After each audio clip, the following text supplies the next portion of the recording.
datang lagi di MSGP dan kali ini kita terpaksa mengungsi karena studio kita Darius itu kena banjir setinggi 3 meter, lalu kena tsunami dan semuanya nganyut. Jadi kita terpaksa mengungsi di rumahnya Paman Feby Sagita. Ingat, dia juga YouTuber, bekas pembalap, kolektor motor, dan kalau mau penasaran nama YouTube-nya Om Feb ada di @feb78 dan gue tetap bersama Aki-aki sebelah gua. Kamu harus teriak emang kalau bicara ya. Ya ini meluapkan perasaan saya yang menggebu-gebu. Oke. Iya. Biar dianggap ya. Biar dianggap. Ya, benar. Di sini kan gua paling nggak dianggap. Jadi ya sudah lah ya, tahu diri. Prestasi nggak punya, ya kan, motor nggak punya, menang nggak pernah, ya kan. Gue juga bingung kenapa dia dipakai ya di sini ya. Ya faktor. Gua pulang. Sini duduk. Oke, sekarang kita langsung ngebahas tentang MotoGP aja deh. Nomor 1 aku senang banget ada Om Feby di sini. Karena seharusnya MSGP juga sering punya tamu berkualitas kan untuk mendiskusi soal MotoGP, Superbike juga sekarang kan. Feby itu adalah orang yang suka banget dengan motor balap, pembalap sendiri dulu, punya koleksi yang luar biasa di sini. Mungkin kali nanti kita screenshot atau video shot untuk kasih lihat koleksi Feby. Motor yang dipakai sendiri untuk balap juga ada Desmo 16 RR. Itu tahun berapa bro? 2008. Itu luar biasa, itu udah nggak ada harga itu motor ya. Dan ya udah mulai aja hari ini dengan diskus seperti biasa 1, 2, 3 dari MotoGP dan 1, 2, 3 dari race Superbike kemarin. Yoi. Kita mulai. Mulai dari Feby aja aku mau tanya. Iya dong. Gantian udah datang ya nggak? Enak aja. Kenapa gue yang dikerjain? Iya. Prestasi dari Fabio kemarin menurut Feby itu lebih kepada orangnya atau motornya? Oke, satu mungkin kita ngomongin karakteristik sirkuit ya. Fabio juga tahun lalu kan juga menang di sini di Portugal. Tahun 2020 itu Miguel yang menang ya waktu pertama kali Portugal kembali lagi masuk dalam kalender MotoGP. Jadi sebenarnya secara karakteristik sirkuit harusnya memang ini sirkuit yang lumayan favor buat Yamaha. Karena sirkuitnya nggak terlalu stop and go, banyak turunan yang which is gak punya banyak trek-trek panjang, jadi agak susah sebenarnya. Ini bukan sirkuit yang favor sebenarnya ke Ducati karena ini sirkuit yang tipikalnya modelnya flow dan lebih nggak terlalu stop and go. Jadi meskipun tahun lalu juga Ducati pernah juara di sini dengan Miller sama Pecco Bagnaia. Iya. Keduanya. Di race kedua ya, benar di race kedua. Tapi benar, saya setuju lebih cocok kepada Yamaha dan Suzuki sebenarnya. Ini lebih ke untuk motor-motor yang sebenarnya lebih smooth di in dan out. Bukan karakter tapi menurut Suzuki. Kamu karena banyak isu kan banyak bisa dibilang bahwa Yamaha adalah dipojokin juga tahun ini kan. Menurut kamu itu benar-benar motor ini jelek atau bagaimana? Karena kan dibilang jelek juga leading championship. Dibilang jelek juga kemarin kan dia juara dengan sempat di Mandalika juga podium kemarin podium, kedua. Walaupun di Qatar memang bukan treknya Yamaha lah ya, di Qatar bukan. Walaupun sebenarnya anomali, nggak bisa dibilang juga sebenarnya Qatar itu bukan trek Yamaha. Terbukti dulu Rossi menang di Qatar, Maverick juga menang berapa kali di Qatar. Jadi sebenarnya Qatar itu juga boleh dibilang bukan sirkuit Ducati banget juga.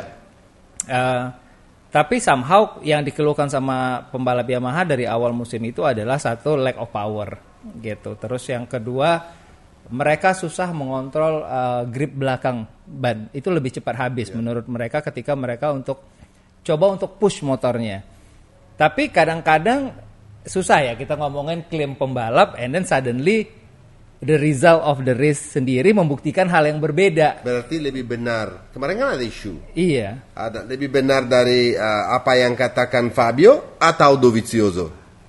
Dovizioso bilang, menurut saya kan bukan soal masalah power, Betul. tapi cuma masalah grip. Betul kok. Dan Fabio nggak ngerti ini karena nggak pernah coba motor yang lain. Benar. Kalau Fabio bilang, aku nggak setuju sama sekali dengan apa yang Dovizioso sampaikan. Betul. Menurut saya gripnya Yamaha ada, cuman kurang power. Dan menurut saya, Feb, itu saya sedikit lebih setuju dengan Fabio. Kenapa? Karena gini, sekarang dia harus maksa. Oke? Jadi gimana? Masuk di dalam tikungan, dia maksa. Meskipun dia punya rolling speed luar biasa Yamaha, meskipun handlingnya itu sangat sempurna, tetapi kalau kamu di leaning angle paling rendah, ya kalau kamu buka throttle lebih cepat daripada orang lain, karena kamu harus keluarnya lebih kencang gara-gara kurang power, ya bisa aja roda belakang spinning.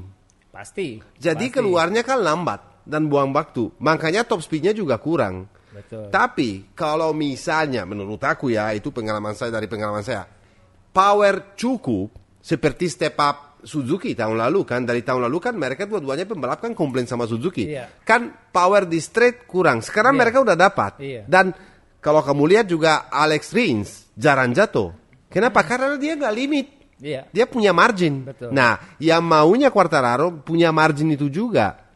Artinya apa? Dia bisa lebih santai masuk dalam tikungannya dengan cara yang tetap handlingnya mungkin ya nggak sesempurna sekarang, tetapi keluar di straightnya dia pasti nggak kalah. Masalahnya Yamaha sekarang kalau start dari belakang, kalau dia kan waktu QTT nggak di depan, di belakang orang lain, apalagi kalau ada straight panjang kan susah overtake. Dan jadi frustasi juga untuk pembalap. Tapi saya harus akuin bahwa Fabio ini punya kelebihan dibanding rider Yamaha yang lain. Apa yang dia bisa maksimalkan strong point Yamaha ini dengan talenta yang menurut saya luar biasa juga. Menurut kamu gimana? Kita nggak bisa pungkiri bahwa ya Fabio memang pembalap yang bagus ya. Kalau nggak dia juga nggak juara dunia tahun lalu. Nah. Tapi kan bukan kayak seperti orang menganalogikan bahwa Fabio itu bukan Marquez ya pasti bukan Marquez, Fabio ya bukan Rossi ya pasti bukan Rossi, karena mereka berdua totally in different breed gitu. Tapi nggak ada yang memungkiri bahwa memang Fabio kan memang pembalap yang bagus gitu, memaksimalkan motor yang boleh dibilang saat ini itu bukan motor yang superior gitu. Kalau kita ngelihat secara langsung, kita bandingin nih contoh ya, misalkan motor sama-sama inline nih antara Suzuki dengan Yamaha. Suzuki itu jauh lebih smooth masuk di tikungan. Ya benar sekali. Jauh lebih smooth mereka. Cuman dan kayak Matteo bilang tadi, dari compare kita ke tahun lalu, tahun ini Suzuki untuk top speed powernya udah unbelievable. Mereka nggak bisa lagi disalip secara gampang oleh Ducati, itu udah nggak bisa. Jadi sebenarnya apa yang memaksimalkan si motor itu kan juga si pembalapnya sendiri juga. Nah, kadang-kadang kan kita juga nggak bisa pungkiri bahwa motor itu di-develop berdasarkan siapa, ya kan? Siapa yang lebih mumpuni. Nah, memang kalau kita ngelihat kenapa Morbidelli tahun ini kesulitan, karena satu memang cedera dari tahun lalu. Terus kedua, dalam waktu program development motor di akhir tahun lalu itu Morbi hampir sama sekali nggak ikut. Dan mungkin juga karena diganti krunya total. Bisa jadi. Itu kru chief kan, itu sangat berpengaruh. Kan beda dari Forcada. Dan dia sama Forcada kan cocok banget.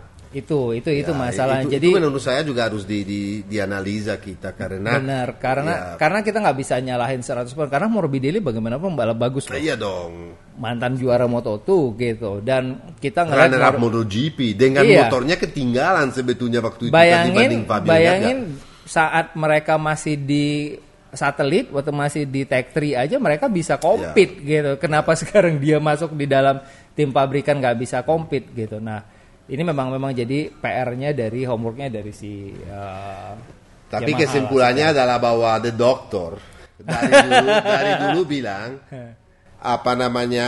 gripnya kurang. Betul. Dan power kurang. Berarti itu memang dari dulu penyakit Yamaha di situ. Karena apa? Sebenarnya Mario pernah bilang sebenarnya konsep tujuan pembangunan atau development dari Yamaha itu adalah bukan speed. itu udah diakui sama Jepangnya juga. Ya, benar. Mereka nggak fokus untuk, karena speed itu gampang loh didapat sebenarnya, benar tetapi sih. problemnya adalah ketika speednya didapat, mereka dapat grip apa Meskipun enggak. menurut saya Suzuki bisa dapat hampir dua-duanya ya, nggak Ya, sempurna, nggak bisa sempurna, dibilang, tapi dia masih lebih Tapi masalah ini ya, maka kamu benar sekali, itu konsepnya dari Yamaha. Karena masalah ini di Superbike pula begitu. Betul. Yang selalu dikomplain sama Toprak itu adalah power kurang. Yang selalu kemarin dikomplain juga sama Locatelli, power kurang. Kan kita ngelihat nih kalau kayak kemarin deh balapan di Assen. Begitu udah the last chicane mereka masuk, itu begitu buka, Yamaha itu bisa langsung kayak ditempelin begini sama Kawasaki. Ya. Walaupun nggak bisa ngelewatin secara langsung ya, unless tiba-tiba mereka masuknya salah. Tapi itu kelihatan deh kalahnya sama Kawasaki. Dan selalu juga Toprak bilang, aku kehabisan ban sesudah 10 lap. Iya, kehabisan grip. Sering yang ban depan, sering Terakhir, yang belakang terakhir. Kenapa? Masalahnya sebenarnya itu udah muncul dari Mandalika sebenarnya. Ya, benar.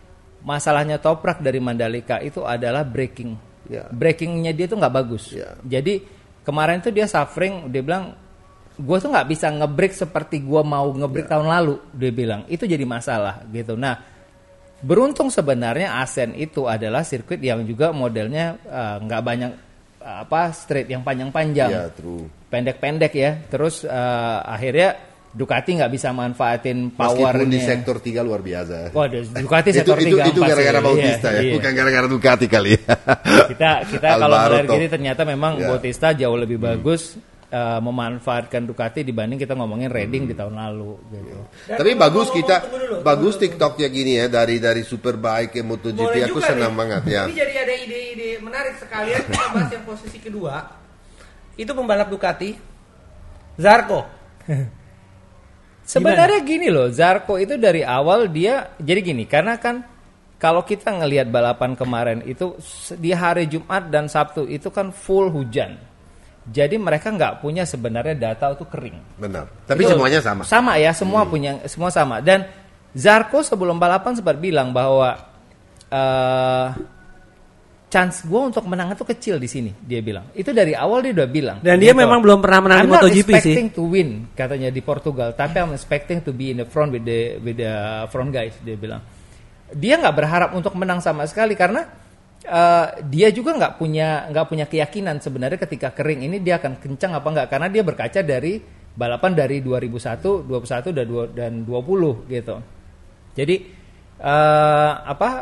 ketika dia bisa fight di depan dan ya unfortunately banyak pembalap yang bagus nggak berada di depan kemarin, ya kan. Jadi ketika Fabio lepas, kemudian Miller kecelakaan sama Rins, Rins sama Mir gitu ya. Terus kemudian ternyata Marquez juga nggak bisa maju ke depan dengan Paul atau dengan siapa Atau dia di trap terus sama adiknya sendiri, Alex Marquez sama adiknya sendiri sama Paul dan akhirnya dia sebenarnya lepas sendiri. Nah, Aprilia pun si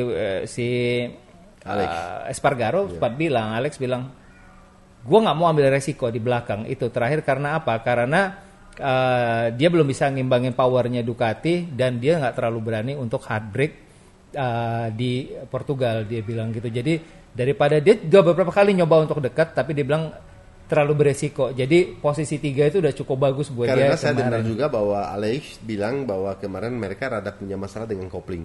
Oh, jadi setupnya kopling gak sempurna, jadi dia kehabisan ban juga terakhir ya, makanya. Tapi bijaksana menurut saya kan. Ya, dapat pembalap posisi itu ketiga. kan nggak harus selalu talent ya. Pembalap itu juga harus smart kan. Kapan dia tahu harus nge-push, kapan dia harus berada di posisi yang sama, atau kapan dia harus mulai backup, itu mereka harus tahu gitu. Jadi nggak melulu bahwa pembalap itu mentang-mentang punya talent, gas segala macam, tapi nggak tahu sebenarnya motor yang dia bawa itu dalam kondisi performa 100% apa enggak gitu. Dan ketika mereka tahu itu ya mereka tahu limitationnya. Itulah bagusnya Alex Espargaro dari dulu ketika kita ngeliat dia zaman dari NGM Forward Racing, ya kan? Yamaha. Pertama kali dia juara pakai motor satelit waktu itu mesinnya CRT loh, mesinnya Honda. Ya, memang waktu dia, itu. aku nggak pernah ragu dengan talenta, dengan talenta dia sendiri menurut saya. Terus dia develop Suzuki Ya. sampai akhirnya begitu Suzuki-nya udah ini, terus ada pembalapnya sekarang udah pada bagus-bagus. Nah Dan sekarang satunya lagi yang kasih dia kelebihan ini menurut saya ya, Fed. Dia itu selalu jadi pembalap kedua di mana-mana. oh iya, Kan di Suzuki juga sebetulnya Betul. kan yang diutamain kan Iannone. terakhir. Iya, Dan dia kan Iannone dia selalu tadinya. jadi the second rider. Tapi sekarang di Aprilia dia kan rider Iya. number one Iya. meskipun Maverick yang seorang Maverick Iya. dengan kelas yang luar biasa dengan talenta yang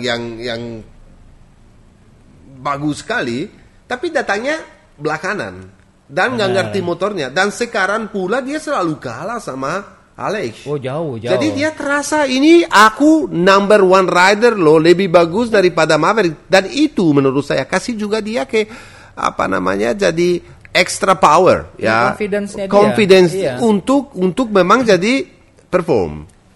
Waktu itu dia sempat diwawancara. Dia bilang tahun 2020 itu sebenarnya dia udah at the edge of thinking to leaving MotoGP. Ya, waktu ya, itu. benar Betul. sekali, bro. Karena Benar. dia struggling dengan hatinya waktu itu. Karena apa? Dia merasa berada di tim yang salah. Kenapa? Karena developmentnya nggak jalan sesuai yang dia harapin, gitu. Tapi setelah diyakinin sama istrinya bahwa coba deh, gitu. You will become the leader in development of this Dan bike, Massimo gitu. Rivola juga Iya. datang kan on board. Jadi, Benar, terus kemudian setelah berpisah dari Gracie ini, and it turns out itu kalau benar. kita ngomong ternyata perpisahan itu tidak selamanya menyakitkan. Malah baik buat dua-duanya. Baik dua-duanya, kita ngeliat Enea juara 2 kali, iya kan? Apa? Setuju. Iya kan? Terus kemudian kita ngeliat Gracie ini sekarang di podium terus. Dan Ada- Gracie ini balik lagi ke format yang seharusnya. Yang waktu Fausto kan megang San Carlo Gresini, Iya. di mana mereka itu kan full 100% in charge. Iya, mereka Ya, benar. independent tim, dan ketika mereka harus support di dalam Aprilia karena mereka memang nggak lagi punya tim secara independen sendiri karena mereka kan lebih banyak fokus di Moto2 dan Moto3. Nah, tapi sekarang begitu project itu kembali, ya mereka bisa buktiin bahwa Gresini itu kan memang tim bagus Ya. gitu. Kayaknya waktu Aprilia dikawinin sama Gresini kurang garam, bro. Rasanya jadinya nggak ada. padahal setelah mereka berpisah yang Iya.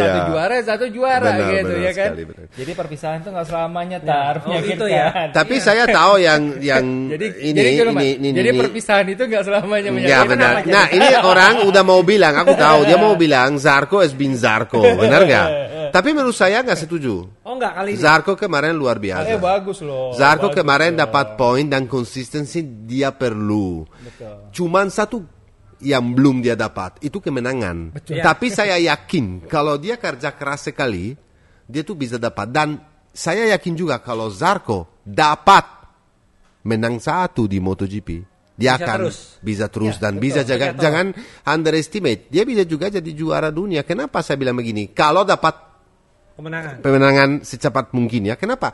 Karena dia udah tahu caranya, bro. 2 kali juara dunia, men. Iya, 2005, 2006 Moto2 dia juara. Iya, 2015, 16. Dan kok Feb, di mana. sekarang ini nggak ada leader loh di MotoGP. Kita kan sekali 5 race. Iya. Iya, Yang ganti terus. Ya, yang cuma 2 kali juara cuma ini ya doang. Iya, tapi dia juga nggak konsistensi kurang. Iya, tapi sekarang nggak leading. Benar, nggak leading. Iya kan? Kenapa konsistensi kurang? Kemarin jatuh dan dia kan juga di Mandalika nggak perform. Iya, terus tiba-tiba Ya. Fabio yang tadinya finish 8 di Qatar ya kan, kemudian Rins, bro, nggak pernah menang tapi Iya. poin nilainya kan. ada 66 cuma Nah. beda 3 poin doang. Nah, benar sekali. Jadi memang, nah tapi begini loh, ada bagus dan ada tidak bagusnya sebenarnya ketika satu industri itu dimonopoli secara nyata ya gitu. Dalam artian begini, dulu ketika kita ngelihat eranya Mike Duhan, kemudian disambung eranya Rossi, terus langsung disambung sama eranya Marquez, kan kita ngelihat bahwa dominasi itu terlalu besar. Karena mereka fenomena. Benar, dan kita bisa ngeliat itu juga terjadi di F1 waktu Ya, itu, benar. ya kan?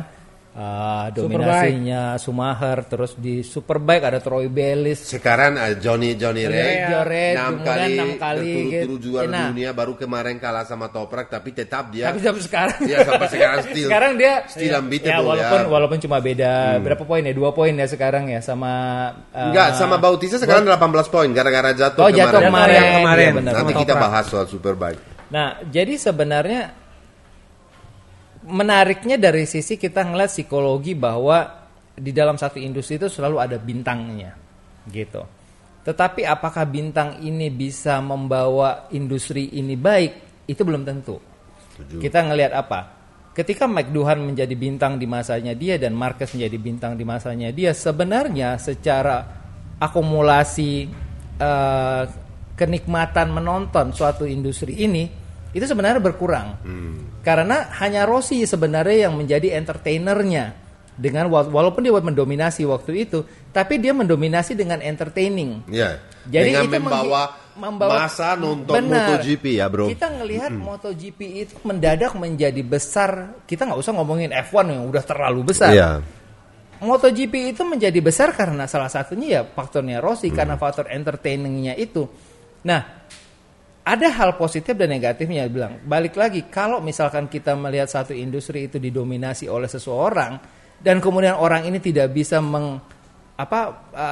mengutilize ini menjadi satu industri yang menarik, akhirnya lama-lama itu jadi boring. Nah, itu juga sebenarnya terjadi zamannya Schumacher dulu. Orang udah bisa tebak lah kalau istilahnya, kalau masang betting tuh udah fans besar, bro. Iya, kita fansnya karena kita memang hidup dan besar di zamannya itu kan, gitu. Kita hidup di zamannya Rossi, ya kan, Duhan gitu, Schumacher, Agostini itu zamannya mereka berdua, zaman saya. Enggak, itu kayaknya terlalu jauh. Itu kayaknya kurang ajar nih mulai. Nah, jadi ketika sekarang spreading atau distribusi kekuatan ini menjadi rata, ini tuh juga menarik sebenarnya. Nah, karena kita ngeliat industri balap ini, Mat, kan nggak cuma ngeliat bahwa ini tuh industri yang dikendalikan oleh pembalap atau industri yang dikendalikan oleh tim balapnya atau oleh pabrikan atau oleh penyelenggaranya atau Dorna atau pihak di luar itu, baik dari sisi media, industri judinya. Ini kan semua kan sebenarnya kalau kita lihat secara global semua punya peran masing-masing. Ya, benar. Nah, dengan kondisi begini sebenarnya siapa yang hidup gitu? Ekonominya yang hidup, Mat, sebenarnya. Kenapa ekonominya yang hidup? Karena keinginan untuk kompetisinya jadi makin besar. Nah, kalau kita nanti berkaca ke WSBK, kenapa WSBK sempat kehilangan beberapa pabrikan, kemudian datang pabrikan baru? BMW yang sudah sempat memutuskan jadi pabrikan keluar, dan kemudian balik lagi. Kenapa Kawasaki keluar dari MotoGP? Kenapa Kawasaki tetap konsentrasi di situ? Kenapa Suzuki nggak mau lagi masuk ke situ? Kenapa Aprilia mundur? Ya benar. Kenapa MV Agusta nggak ada duit? Gue baru mau ngomong apa itu terakhir. Kenapa dia cuma 3 musim? Jadi ini tuh menarik gitu. Jadi kita nggak cuma ngelihat bahwa satu industri otomotif itu baik di roda 4 atau di roda 2 itu dengan adanya satu mega bintang di saat yang bersamaan itu nggak selalu buruk tapi nggak selalu baik gitu. Jadi bersyukur waktu itu baiknya karena Rossi dan bisa mengentertain industri ini menjadi besar, tetapi tidak dilakukan setelahnya gitu. Roda marketing setelah itu nggak terlalu. Makanya kalau kita sekarang ngeliat MotoGP itu udah lebih kayak dunia media sebenarnya. True. Iya kan? Dengan kegiatan, kita datang ke pedok MotoGP 20 tahun yang lalu sama sekarang itu totally beda rasanya. Ya, benar. Sekarang itu tuh udah lebih kepada Formula 1, bro. Korporat. Benar. Jadi benar. Jadi memang yang harus diangkat itu dramanya. Ya, tapi menurut saya itu adalah mistake dari Dorna ya. Dia mau terlalu banyak copy paste dari Formula 1 dan lama-lama kalau dia lakukan itu terus bisa dirusakin championship ini. Aku nggak terlalu setuju mengarah ke sana karena Formula 1 adalah Formula 1 dan itu juga nggak disukai sama ini, Mat, sama pedok juga nggak suka. Makanya aku masih suka waktu Berishin masih rokok sebelum start. Nah, mungkin itu terlalu ekstrem ya. Berishin yang disebut-sebut bapak-bapak itu adalah di tahun 80-an ya. Kebetulan aku lahir di 80-an menjelang akhir. Jadi Aku belum lahir waktu Beresin juara Nggak dunia. masuk saya itu jangan sampai seperti Feby bilang, jangan sampai jadi terlalu ekstrem. Karena kan dia itu motor kan beda dari mobil. Motor itu lebih harus jadi satu sama fansnya, sama kayak di Superbike. Iya, makanya Superbike kalau ngelihat dari sistem wordingnya mereka kan sekarang kan nggak pernah pakai lagi podium di atas. Benar. Podiumnya di bawah. Benar. Podiumnya di bawah dan di belakang. Itu beautiful, bro. Itu beautiful. Itu idenya bagus. Dan Karena hari apa? Kamisnya siapapun bisa masuk pit Ke loh, bro. dalam pit. Itu beautiful banget. Semuanya bisa masuk dengan Dan- free. Dari dulu makanya kenapa die hard fansnya World Superbike itu sangat kental ya, terutama di Eropa, negara-negara Eropa. Mereka bela-bela untuk datang nonton World Superbike karena itu kayak kita lagi datang ke balapan di mana kita jadi tuan rumahnya gitu. Jadi kita bisa ketemu siapa, ngobrol dan you know lah, orang-orang Inggris kan juga kebanyakan di WSBK ya, dan mereka kan tipikal orang kan yang modelnya cuap-cuap ngomong apa adanya segala macam. Makanya Eropa Utara lebih kepada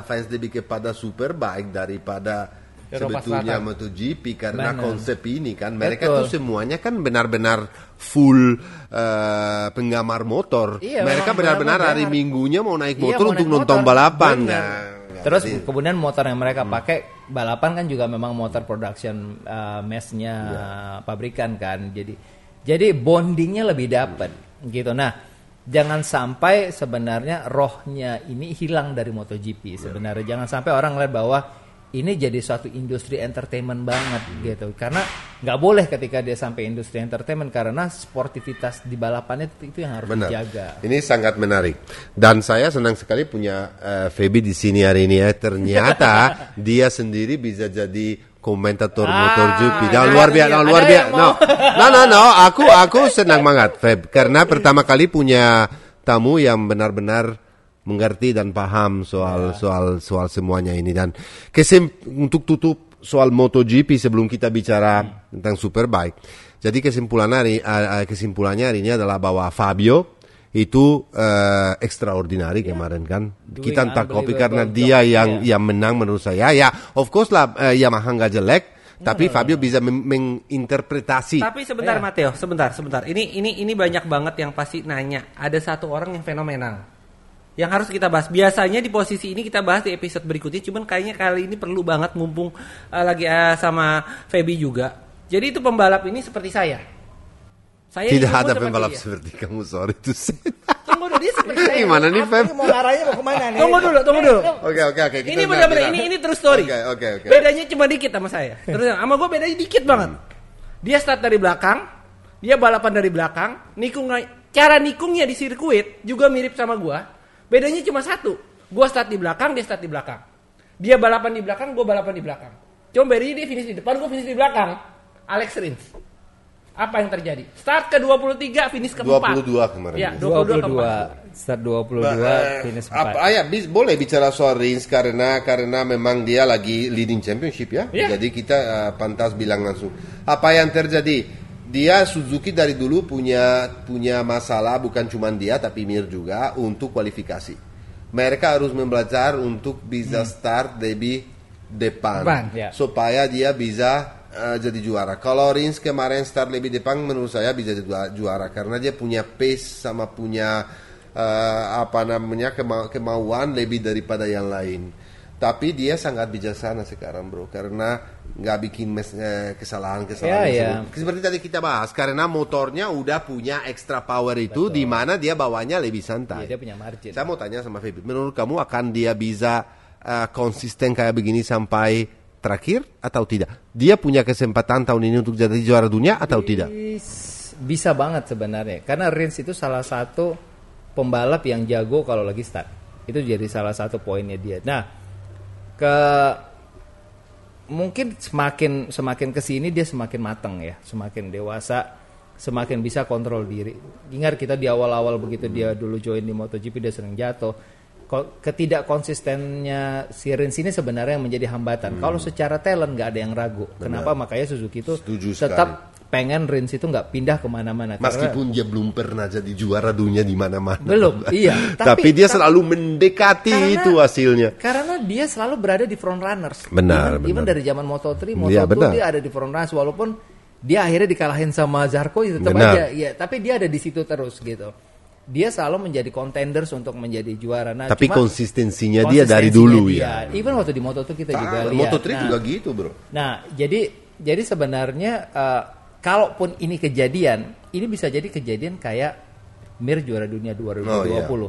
Jadi sebenarnya nggak perlu banyak-banyak juara, nggak perlu banyak-banyak podium. Yang penting konsistensi ada di depan, gitu. Benar. Memang kesannya seolah-olah bahwa wah, ini kesannya kayaknya nggak juara, tapi nggak boleh ngomong begitu. Juara itu kan juara dunia itu kan nggak harus karena dia harus selalu podium 1 juga gitu.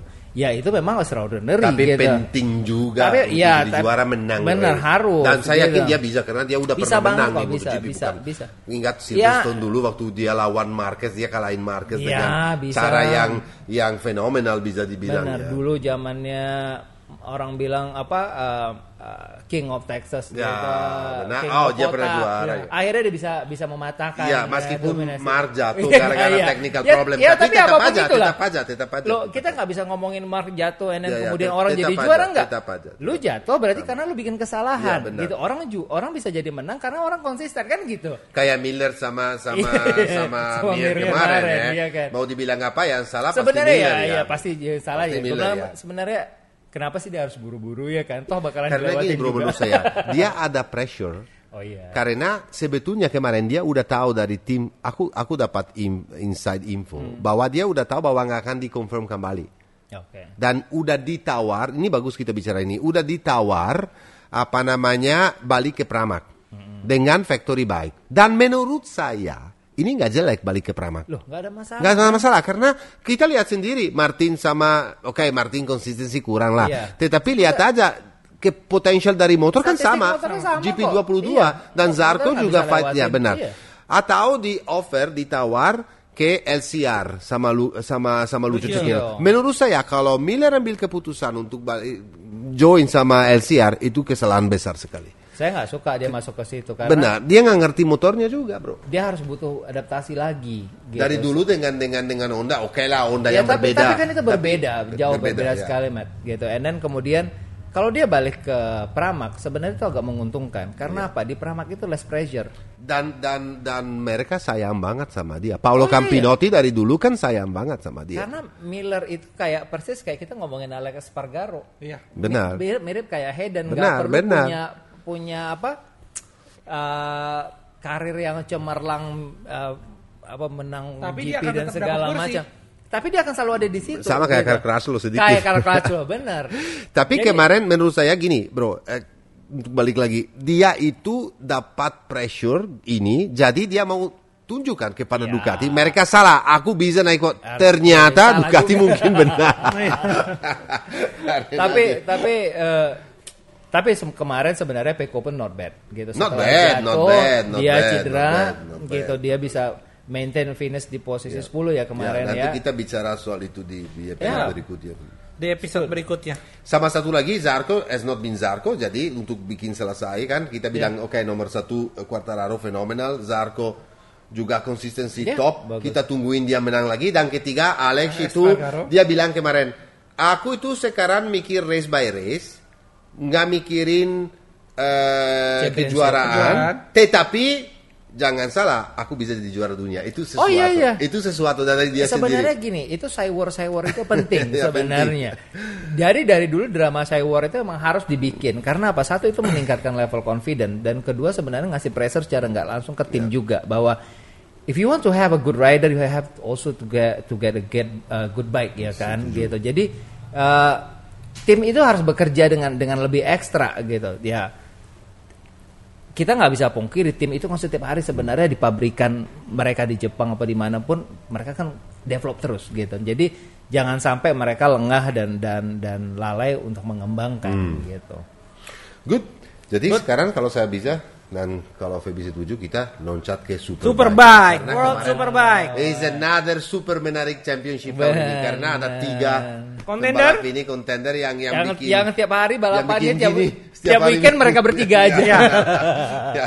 Tapi gini bro, nontonnya tuh sampai nggak bisa nafas karena tiga-tiganya sangat kompetitif. Nonton kalau buat penonton MXGP yang belum pernah jarang nonton World Superbike, mulailah nonton World Superbike karena thrilling balapan itu sebenarnya ada di balapan-balapan kelas Superbike ini. Baik kita ngomongin World Superbike, British Superbike, AMA British Pro Superbike, bro. Race, itu orang-orang gila semua. Bro, ini gini orang itu orang gila semua. Soalnya track-tracknya itu Terus kalau sirkuitnya tuh ada malah sirkuitnya yang malah lebih jelek dari Sentul tuh ada. Benar. Kalau dibilangin bahwa pebalap itu nggak punya biji lagi sekarang, kamu harus nonton BSB karena BSB. itu adalah loncat lagi, tikungannya ada rumput, ada Itu parah pokoknya diajar terus. Belum Itu pernah. kayak kita balapan di mana kali Di atas ini di apa namanya kayak di sawah itu balapan. Bahkan sempat ada balapan kalau kalian lihat di tahun 2012. Itu dulu ada pembalap orang Polandia sama ada almarhum, dia udah almarhum bunuh diri, itu pembalapnya namanya Maxime Berger. Oh, iya, dia iya. finish balapan dalam posisi motor guling-gulingan di trek lurus. Itu ada. Kalian bisa review di tahun 2011 2012 itu 2 kali. Lalu ada Ya, pembalap guys, BMW kayaknya dia belajar hari ini loh tuh. udah latihan. udah ada risetnya. Waktu itu dia lagi lawan Carlos Checa. Dia pakai Ducati. Peleknya itu copot lagi balapan. Itu di tahun 2011. Kalian coba Google aja, di situ ada. Superbike itu luar biasa. WSBK World Superbike itu menarik, apalagi sekarang kan mereka kan merubah konsep beberapa tahun belakang itu dengan adanya balapan Superpole gitu. Terus ada poin di Superpole Aku suka juga. loh format ini ya. Ya. Actually aku suka karena kita bisa saksikan 3 race di mana di Superpole mereka all out. Oh, karena itu kan sirkuitnya balapannya pendek Ya. cuma 10-19. Banyak nggak usah dimikirin sebetulnya. Mereka nggak mesti Karena balapan. 10 lap banyak kan nggak mungkin habis juga. Jadi mereka memang habis-habisan gitu dan menarik karena itu tambahan poin kan sebenarnya. 10 tambah 25 kali 2 itu ada Kalau 60 menurut poin. kamu, kalau di misalnya aku tahu beda sekali, tapi kalau kan di Formula 1 kan lagi coba Ada sprint race. Kalau misalnya menurut kamu, aku mau tanya ini, kalau di MotoGP dilakukan sesuatu seperti itu, menurut kamu menarik atau tidak? Karena kita kan akhirnya kan nontonnya cuma 1 race. Selesai. Karena MotoGP itu terlalu banyak dengan free practice. Nah itu, Iya kan? menurut kamu nggak mendingan dikurangin sedikit free practice tuh ditambahin? Iya, mendingan bikin ya apa namanya sprint race kayak gini sebenarnya ya atau super pole race itu sebenarnya menarik karena apa? Kan ini mana ngelihatnya balik lagi nih ya. Kita ngelihatnya dari kepentingan apa? Ada kepentingan sirkuit kalau ngelihat dari sisi ini ya. Sirkuit, fans sama penonton TV gitu. Kan ini kan sebenarnya untuk menjaring ini kan apa? Kalau di MotoGP mereka kan ngejaringnya cuma di hari Minggu. Nah, tapi kalau di WSBK mereka udah start ngejaring penonton itu dari hari Sabtu. Ya, Gitu. Nah, ini sendiri kan sebenarnya meningkatkan potensi untuk orang datang ke sirkuit ini lebih cepat. Ya benar. Jadi nggak cuma datang di hari Minggu, tapi mereka bisa datang di hari Sabtu. Karena apa? Pada hari Sabtu juga ada balapan. Kalau di luar negeri, kan kita bisa ngeliat tuh mereka camp lah, bikin camping lah di lokasi. Karena apa? Mereka pengen hadir dari hari Sabtu.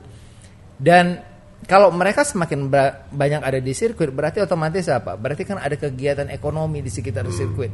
Jadi kalau kita ngeliat secara global sebenarnya spending people itu lebih banyak di WSBK. Karena apa? Mereka di sana lebih lama dibanding MotoGP. Lebih kayak pesta ya, bro. Iya, kalau MotoGP kan orang cuma datang balapan, cuma ya nanti nonton kualifikasi. Ramenya hari Minggu. Iya, Hari Minggu aja ramenya benar-benar Sabtu, Wah, kan Jumat sebenarnya kan kosong.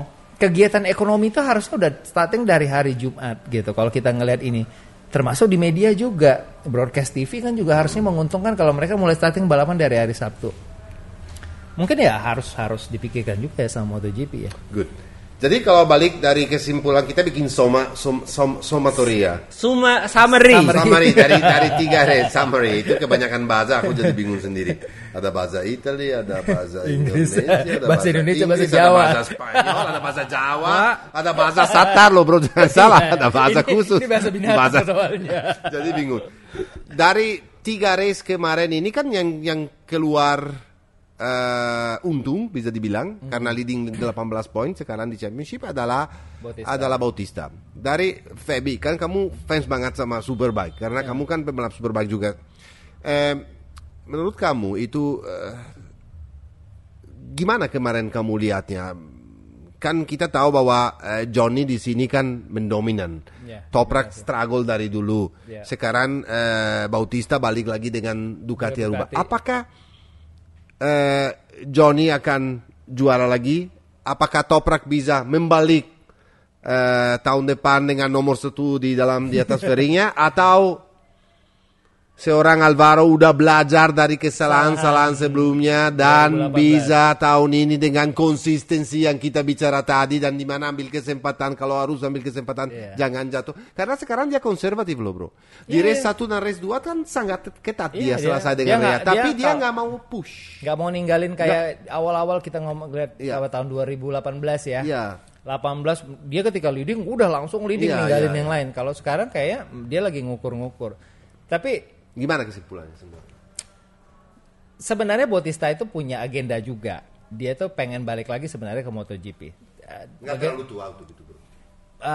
Ya namanya orang pengen kan. Benar. Orang pengen ya boleh-boleh aja. Cuma Tapi kan orang tua ya tetap tua sih. Iya tua tetap tua. Tapi dia prestasi loh tua. Iya, tapi dia harus membuktikan gitu bahwa dia tuh bisa di sini gitu. Nah, Ducati itu minimal memang dapat wild card dari wildcard. Ya bisa kalau misalnya jadi juara dunia. Sekarang kan Ducati ada banyak kan di grid kan. Ada 8 riders kan. Jadi siapa aja bisa digantiin sama dia, apalagi terutama yang di tim pabrikan utama sama satelit utama kayak Pramac kayak gitu. Nah, tapi ya PR besarnya dia adalah kembali untuk, dan ini kan sebenarnya harus menunjukkan ke Ducati yang udah nggak pernah juara semenjak terakhir 2011 juara pakai 1098. Jadi setelah era 1098 pindah ke Panigale itu nggak pernah juara lagi dari Panigale. Panigale yang berbeda ya. Iya ini ya, tapi kan terbukti 2 tahun dengan skor rating nggak jadi apa-apa nih motornya kan. Nah ini mereka harus buktiin itu satu. Nah kalau kita ngeliat bahwa Bautista mencoba main safe lah ya, mencoba main aman, ada benarnya. Tapi kalau ngelihat struggling motornya dibanding smoothnya Kawasaki kemarin, memang Asen itu bukan sirkuitnya, sebenarnya bukan sirkuitnya Setuju Ducati. sekali. Bukan. Setuju. Jadi kalau kita nanti bisa ngelihat mungkin selama Bautista nggak trauma dengan kejadian 2019 di Imola ya. Iya dengan Imola ya waktu itu sebenarnya titik balik. Ya benar. Kawasaki. Titik balik jatuhnya Bautista. Ya, benar. Sebenarnya itu Imola 2019 benar itu sekali. sebenarnya. Padahal 18 harusnya sebenarnya dia bisa leading championship terus. Aku kemarin waktu itu ya tahun 2019 aku benar-benar kira dia langsung pasti juara dunia nih. race pertama bro. Ya, akhirnya kita ngeliat Ducati kembali jadi championship gitu ya. Meskipun ternyata. ada masalah kontrak, meskipun tahu sendiri kan di dalam internal Ducati ada masalah. Tetapi ya aku nggak habis pikir dia bisa buang begitu.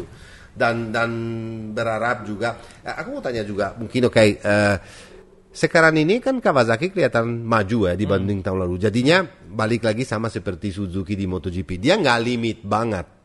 Makanya mistake dari Ray itu kemarin ya itu race accident aja ya. Tapi dengan margin dengan motornya lebih sempurna, aku lihat Ray itu bahaya sekali loh bro. Balik bahaya dan dia kemauan untuk balik jadi juara dunia tuh sangat besar. Gimana? Iya karena Ray ngerasa bahwa seharusnya dia nggak kalah tahun lalu. Itu yang dirasain sama Ray karena dia tipis juga. Iya, karena dia ngerasa bahwa sebenarnya tahun lalu itu dengan adanya restriction dari manufacturer sehingga dia harus ngurangin sedikit RPM motornya, itu merasa bahwa kok kayak kesannya gue dijegal ya untuk jadi juara tahun ini gitu. Itu yang sebenarnya kayak jadi vengeance-nya dia di tahun ini. Ini revenge-nya dia lah tahun ini dan itu dia buktiin gitu. Nah, terlepas dari race kecelakaan race 2 kemarin, sebenarnya kalau dengan tanpa kecelakaan itu dia udah pasti tetap leading championship gitu. Tapi 3 orang ini ya kita berharap Yamaha segera ya memperbaiki. Meskipun jangan salah loh bro, itu Yamaha mulai menang tahun lalu Toprak baru dari San Marino. Race ke-9 dia baru mulai juara. Mulai konsisten. Sebelumnya dia nggak pernah juara juga. Nah, si Toprak. Tapi kan istilahnya gini, kita ngelihat developmentnya mesin di World Superbike itu dengan development mesin di MotoGP itu totally different. Ya. Kalau di MotoGP itu bisa tiba-tiba dapat mesin baru, rangka baru, and all new gitu. Di World Superbike itu enggak, mereka kan lebih banyak kayak sebenarnya advance ya, maksudnya updating. Jadi seharusnya Yamaha bisa bikin motornya itu lebih baik sebenarnya untuk tahun ini, but somehow kompetitor lebih baik gitu. Jadi buat mereka untuk mencapai ke posisi di level kompetitor itu memang agak struggling saat ini. Hopefully mereka cepat ya bisa recover ya. Udah lumayan jauh. Iya, si Toprak ya. Karena jatuh juga kemarin. Padahal tapi dia lucu juga, jatuhnya juga di race 2 tahun lalu juga pula di Acer race 2 gara-gara Gerloff kan ditabrak itu. Nah, ya itu karena teman teammate-nya dia yang gak jelas. Iya. Nah, tapi konsistensi Yamaha sih sebenarnya. Karena kalau dari sisi pembalap kita nggak ragukan sebenarnya Toprak gitu. Sekarang tinggal bagaimana Yamaha bisa mengakomodir Toprak dengan motor yang baik gitu. Kalau kita lihat kemarin bahwa Toprak itu cukup struggle ketika memimpin sekalipun, itu dia struggling. Dia hampir selalu ngambil defensive line supaya Rea nggak bisa masuk. Tapi sampai kapan? Karena kalau kita berada di defensive line terus, yang ada lama-lama grip motor hilang, habis. Akhirnya nggak bisa ngapa-ngapain. Dia kan komplain grip depan, terus tiba-tiba di Super Pole Race dia komplain grip belakang, drop. Padahal aneh juga karena Super Pole Race cuma 10 lap. Mungkin karena kamu benar, dia tuh harus maksa habis-habisan di depan. Dia bilang di Super Pole Race dia punya strategi untuk kabur, tapi ternyata nggak bisa. So, tapi ya ini menarik lah. Kita berharap kita bisa ngelihat BMW maju ke depan ya, walaupun so far kita ngelihat Van der Mark sama Redding masih belum bisa. Malah Bas yang bagus malah. Ya. Kemarin meskipun konsistensi dari Bas itu loh di race 2 dia kadang-kadang udah jatuh ya kan. Ya. Dan kan masalahnya di Bas itu adalah juga postur kan. Ya, dia tinggi sekali. 203. Dia tinggi sekali gitu. Jadi Redding itu juga tinggi. Tapi gitu. Kelasnya bagus loh, dia top dia rider loh, dia konsisten top rider sih. Nah kemarin juga kita ngeliat Honda juga bagus ya. Saya senang sekali lihat Iker gila loh bro. FP2 dia jatuh, FP3 dia jatuh karena dia dorongnya tuh nggak ada. Dia harus tahu. Maksa itu dia orang itu maksa. Dia harus tahu motornya limitnya sampai di mana. Nah ini aku mau bicara sedikit soal Iker karena menurut saya ini adalah pembalap bagus banget loh bro sebetulnya. Aku nggak setuju sekali dengan apa yang MotoGP lakukan kepada pebalap ini. Kenapa? Waktu di Moto2 dia kencang sekali, tapi nggak kasih kesempatan untuk jadi juara karena langsung mau diangkat ke MotoGP. Betul. Di MotoGP dikasih motor KTM lagi develop dan sebetulnya yang factory rider sendiri struggle untuk dia dinilai habis-habisan jelek sekali sama media, sama tim sendiri. Padahal dia terakhir musim itu perform juga dan kalau kondisi basah dia selalu nomor 1 di MotoGP. Jadinya dia pembalap ini sebetulnya talenta. Dia marah sekali sama MotoGP. Dia bilang, aku nggak mau balik lagi di sana. Dunia saya nggak fair. Dia marah sekali. Tapi menurut saya orang salah. Dari MotoGP selalu saya bilang, kenapa? Kemarin dia dengan motor ini aja yang struggle. Dia jatuh kenapa? Karena dia maksa. Karena dia tahu bahwa motornya belum up to level. Tapi dia itu di race 1 ke-5. Di Super Pole Race ke-5. Nah oke lah dia dapat keuntungan gara-gara Toprak sama tabrak. Tapi tetap aja bro. Harus podium. Tetap aja harus ada di situ kan. Berarti kan dia kan within 5 riders yang ada di depan kan. Benar. 5 besar itu susah dengan loh. Motor ini susah dengan karena belum yang even Bautista aja tahun lalu 2 tahun ini nggak bisa ngapa-ngapain dengan itu motor. Setuju. Gitu. Dan satu lagi Biarge, jangan salah dia itu prestasi sebetulnya, masalahnya dia ribsnya masih cedera total, dia sakit banget loh bro, tapi oke loh bro. Savi waktu zaman masih di Moto2 Stereo Garda apa namanya Moto2 ya masih di Moto2. Nama timnya warnanya putih kalau nggak salah. No, ini apa Mark VDS. Mark VDS. Kan dia juga bagus. Bagus banget. Dia bagus, dia selalu ada di front runners gitu. Nah, problemnya adalah ya dia kalah di sponsor aja sebenarnya. Sama konsistensi sedikit. Iya. Tetapi di Superbike ini setuju saya. Dia bagus banget, cuman dia lagi balap dengan fracture di kamu tahu ribsnya sakitnya patah, kayak apa ya. Tapi dia masih bisa 8 besar, 7 besar oke lah. Oke, sebenarnya buat Honda sih sebenarnya ini udah quite punya a big pembalap baru, development, ya. dua-duanya dari championship MotoGP yang berbeda total, tetapi mereka bisa prestasi. Iya, it's a good thing. Ya, Bautista dalam setahun lalu ada juara nggak di WSBK? Ada masuk podium? Nggak ada sama sekali. Podium aja. Podium ya, dan 5 besar sering. Tapi dia jatuhnya juga banyak. Tapi aku angkat topi loh. Waktu juga kalau sebetulnya Bautista tuh profesional sekali. Dia tahu bahwa prestasi motor nggak bisa, tapi tahun lalu dia kasih 110% untuk mendevelop. Memang. Tapi saya garis besarnya yang ini bro. Aku kan senang juga sama Ducati ya. I'm big fans of Ducati. Apalagi di Superbike, dan saya kemarin so very happy to see Bautista leading the championship. Sorry to say. Karena balik lagi kayak aku bilang tadi Matteo, karena kalau buat teman-teman yang biasa nonton MXGP, yang biasa hanya fokus nonton di MotoGP, ya starting lah untuk nonton WSBK, karena World Superbike itu balapan itu seru gitu. Mereka itu bisa balapan dari race 1, dari lap 1 sampai terakhir, race 2 sampai terakhir itu barengan terus. Makanya gitu. aku kemarin juga heran bro, lihat mereka sedekat itu. Kalau satu jatuh gimana? Dan ternyata kemarin waktu terjadi tabrakan antara Toprak sama Ray, itu Bautista hampir juga, cuman dia tuh beruntung nggak jatuh, dan selain itu dia taking kiri kanan kan ya itu. Tetapi ya memang Superbike begitulah. Jadi gini guys, kalau Superbike itu ibaratnya kalian nonton balapan Moto3, tapi motornya itu sebesar MotoGP, bahkan lebih besar.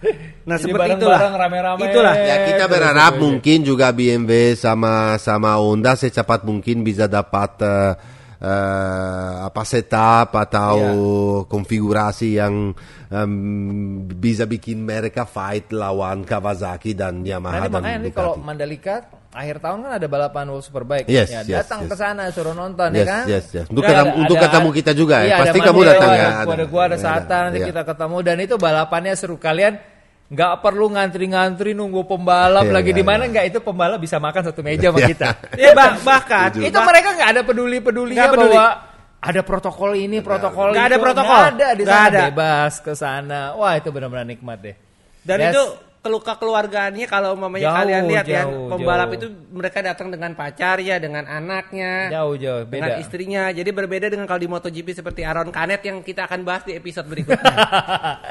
Oke guys, saya rasa ini udah berapa lama ini? Belum. Ada pengumuman. Jadi gini nih, ini seperti senang-senang kita aja, tapi ini beneran serius ya. Jadi kalian nanti follow Matteo, follow MXGP, follow gua. Lalu kalian bikin video, tolong tag cara kalian berkomentar gaya Matteo, gaya aku, lalu tag MXGP, Matteo, dan Satar. Kalian bikin komen seperti itu. Itu aja udah. Jadi dapat apa mereka? Dapat apa? Dapat apa? Ya udah enggak Iya, dapat. benar, komen Gimana doang. sih? Enggak, jadi komen doang. Kagak, jadi ada prize yang khusus. Prize-nya itu bener-bener aneh. Jadi prize-nya itu kalian jadi tamu di sini. Ya, yang menang, yang punya misalnya cara paling menarik, cara paling lucu, ya mentiru kita punya style, gaya, dia akan diundang sama kita untuk jadi tamu, jadi mengkomen bersama MotoGP loh. So please do that. Please. Pokoknya yang penting harus follow MXGP. Tag di MXGP. Follow Matteo, follow Sata, tag MXGP. Nanti akan kita naikin videonya satu-satu di story kita di MXGP. Nah, ingat, nanti yang paling kreatif, ini bukan banyak like-nya. Ada berapa orang pemenangnya anyway? Satu. Enggak, kita kan nanti ada beberapa. Beberapa.